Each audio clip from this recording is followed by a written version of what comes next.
working with Global Challenge missions for a couple of years. It wasn't even called missions it back wasn't. then. But you were there for a couple of years, and a big part of your journey in Jeffreys Bay started there. It was in that sphere. And then at some point the Lord transitioned you, or you felt led to make that transition, and you started a business. Was that an easy decision for you to make? Did it come natural, or is that a big leap of faith?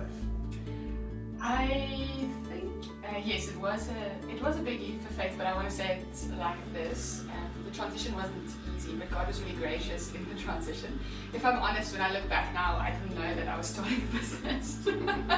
Actually, we didn't, and it wasn't just me. Obviously, we were a team of people, but God was really gracious actually in it being a step-by-step thing. It was.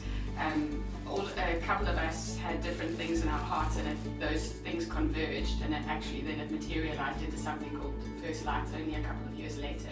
But my own personal process, I think actually, if I'm honest, began on my first year of Global, when we were in Peru and I was hiking in the mountains with Hendrik, sharing the gospel. We were literally sharing the gospel with people who hadn't heard it before.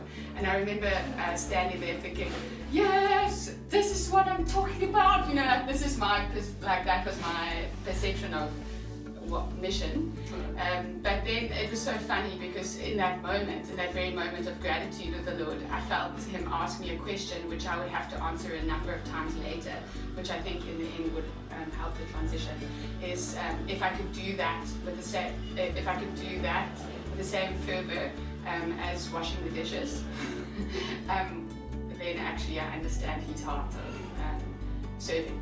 And it was a process of dying and a process of shifting my perspective, one not being more valuable than the other actually, and allowing it to shape my thinking actually, and just serving the Lord and actually doing things for Him. So whether it is seen or unseen, or it is being on a mountain or behind the counter serving coffee. So I think that helped that, but actually the Lord was really gracious in it just being a step-by-step process, and it was born out of a space of passion, skill set, and actually just His giftings over time, and saying yes to that. And it was literally like I was still involved actually in mission, and it was from the space of mission that God was like, well, why are you not spending time here in Jeffreys Bay with people who don't know me? And I answered that question. I said, well, I don't know how, to be honest. And it was just that invitation of, well, use what you have, use what you know, use what your passions are for a natural sphere of influence. Yeah.